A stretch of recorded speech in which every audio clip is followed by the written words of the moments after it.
조기 대선을 앞두고 국민의힘 대선 경선이 한창 진행 중인 가운데 묘한 기류가 흐르고 있습니다. 한덕수 대통령 권한대행이 김문수, 홍준표, 한동훈 후보를 상대로 모든 양자 대결에서 앞선다는 여론조사 결과가 오늘 나왔습니다. 보수파층이 왜 한덕수를 주목하기 시작한 것일까요? 정당도 없고 정치적 색깔이 뚜렷하지도 않고 더군다나 과거엔 민주당 정부에도 몸담았던 사람입니다. 자, 그럼에도 불구하고 중도와 보수에서 모두 지지세가 확산되는 이유, 여기엔 단순한 여론의 흐름을 넘어 윤석열 대통령 이후 리더십 공백, 그리고 다수의 국민들의 극단 정치에 대한 피로감까지 여러 가지 복합적인 원인이 얽혀 있습니다. 관련 소식 잠시 후 보도합니다.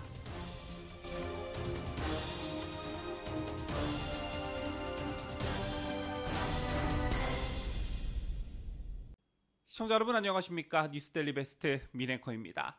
한덕수 대통령 권한대행이 국민의힘 소속인 김문수, 홍준표 그리고 한동훈 후보와 각각 보수 진영 단일 후보 선출을 위한 가상 양자 대결을 벌였을 경우에 모두 앞선다는 여론조사 결과가 오늘 나왔습니다.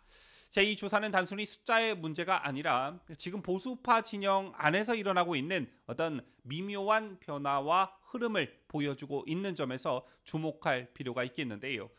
우선 여론조사 수치를 보면요, 김문수 후보와 한덕수 권한대행이 단일 후보 선출을 위한 양자 대결을 벌였을 경우를 가정했을 때 한 권한대행이 22.1%, 김 후보는 18.1%로 오차 범위 내 접전이었습니다. 두 사람 모두 윤석열 정부 내각 출신이라는 공통점들이 있지요. 그리고 국민의힘 지지층만 따로 놓고 보면 한 권한대행이 무려 45.2%를 기록해서 25.4%에 그친 김 후보를 20% 가까이 앞섰습니다. 홍준표 후보와의 대결에서도 비슷한 흐름이 나타났습니다. 전체 지지율에서는 4.9%포인트 차이였지만 국민의힘 지지층에서는 한 권한대행이 46.8%, 홍 후보는 25.4%에 머물면서 21.4%포인트 차이를 보였습니다. 한편 한동훈 후보와의 대결이 가장 극적이었는데요. 한덕수 권한대행이 전체 응답자 기준으로도 9.4%포인트 앞섰고요.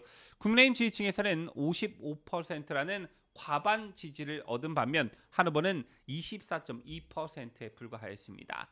보수층 내에서 무려 2배 이상의 차이가 나는 것인데요. 이 결과는 단순한 우연이라고 보기는 어렵습니다. 보수 유권자들 사이에서 기존 당내 후보들에 대한 피로감이 누적돼 있고, 오히려 정당 밖에서 행정 경험과 안정감을 갖춘 인물을 찾으려는 흐름이 형성되고 있다는 분석이 가능합니다. 사실 보수 진영의 유력 후보들 각각에 대해서는 저마다 뚜렷한 장점과 함께 극복해야 할 과제들도 분명히 존재합니다. 어떤 후보는 전통 보수의 가치를 지키는 상징성이 강한 반면 외연 확장에 대한 우려가 뒤따르고 있고, 또 어떤 후보는 젊은 세대의 주목을 받는 한편 기성 보수층과의 괴리를 지적받기도 합니다. 또 다른 인물은 특정 정치적 사건에서 입장 때문에 당내 일각에서 신뢰를 회복하지 못하고 있는 상황입니다.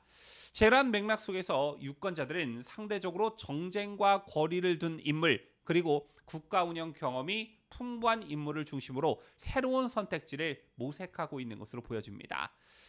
결과적으로 기존 국민의힘 후보들에 대해 각각의 한계를 느끼던 유권자들이 상대적으로 정쟁에 휘말리지 않는 중립적인 인물, 그리고 위기 상황에서 일처리를 해본 안정감 있는 인물로 한덕수 권한대행을 주목하고 있다, 이렇게 볼 수가 있겠는데요. 여기에 더해 한 권한대행은 도덕성과 안정감을 기반으로 한 조용한 리더십을 보여주고 있으며, 저희는 각종 의혹과 검찰 수사에 휘말려 있는 이재명과도 선명하게 대비되는 그런 지점입니다. 즉, 혼란과 갈등의 중심에 서 있는 이재명과는 달리 한덕수는 무게감 있고 책임감 있는 국가 경영자로서의 면모를 부각시키면서 보수파 유권자들에게는 훨씬 더 신뢰를 받을 수 있는 그런 대안으로 다가가고 있는 것입니다. 그런데요, 여기서 우리가 더 깊이 들여다봐야 할 흐름이 하나 있습니다. 바로 국민후보 추대위원회라는 이름의 조직입니다. 이 위원회는 오는 22일 공식 출범을 앞두고 있고요. 고건 전 총리, 손학규 전 민주당 대표, 그리고 김만복 전 국정원장 등이 참여할 것으로 알려져 있습니다. 표면적으로는 국가적 위기를 넘기기 위한 초당적 리더십을 말하고 있지만 그 속을 들여다보면 민주당 내에서 비주류였던 인사들이 새로운 외피를 두르고 정치 무대로 복귀하려는 움직임으로도 해석될 수 있습니다. 자, 이들이 내세우는 핵심 메시지가 있는데요. 바로 윤석열과 이재명을 함께 청산하자. 자, 이른바 윤명 동반 청산론입니다.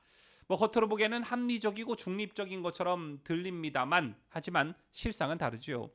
윤석열 대통령은 정치 보복의 희생자입니다. 반면 이재명은 뇌물 혐의 등 여러 형사 사건으로 재판을 받고 있는 피고인입니다. 이 두 사람을 같은 선상에 놓고 함께 청산하자라고 말하는 순간 결과적으로는 이재명에게 면죄부를 주는 효과가 발생하게 됩니다.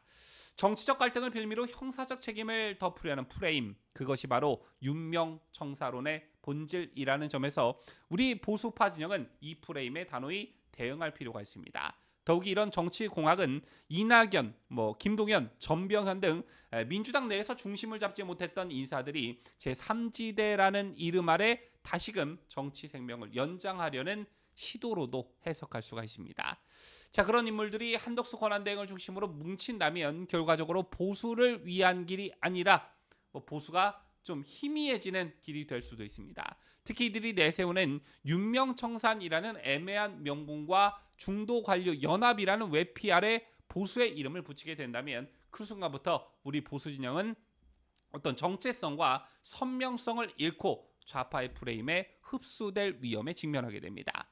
쟤는 단순한 후보 교체의 문제가 아니라 그동안 우리 보수파가 지켜온 자유민주주의와 법치의 가치까지 좀 희석시킬 수 있는 본질적인 위기라는 점에서 매우 심각하게 받아들여야 합니다. 지금 당장은 여론조사 지지율이 높지만 조사 내용을 자세히 들여다보면 없음, 모름, 그리고 기타 후보를 선택한 비율이 과반을 넘는다는 점도 주목을 해야겠는데요. 즉 유권자들의 마음은 아직 정해지지 않았고 상황에 따라 얼마든지 뒤바뀔 수 있다는 것입니다. 지금 이 순간 우리 보수파 진영이 해야 할 일은 어떤 단일화라는 기술적 해법을 논의하기에 앞서 과연 어떤 가치와 정체성을 지켜야 하는가를 먼저 분명히 하는 것이겠죠. 물론 보수의 선명성과 정체성은 매우 중요합니다. 그렇지만 동시에 자, 우리는 누가 이재명과 정면으로 맞붙어 이길 수 있는 인물인지, 즉 실제 당선 가능성과 본선 경쟁력 또한 정말 냉정하게 따져봐야 합니다. 정치란 결국 선명한 주장만으로는 부족하고 그 주장을 실현할 수 있는 현실적 힘이 있어야 하기 때문입니다.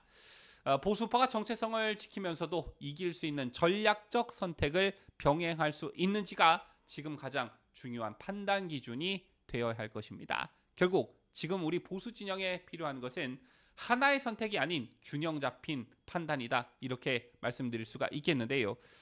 가치를 지키되 이길 수 있는 후보를 내세우는 것, 물론 어렵지만 이 두 가지를 동시에 달성할 수 있는 인물이 누구인지 이제는 감정이 아닌 냉정한 전략으로 결정해야 할 때입니다. 우리 보수파 진영이 다음 선거에서 승리하지 못한다면 우리가 지키고자 했던 자유와 원칙 그리고 국가의 방향성까지 모두 위협받을 수 있다는 점을 잊어서는 안 될 것입니다. 지금까지 저는 자유대한민국을 소화하는 뉴스데일리 베스트 민앵커였습니다.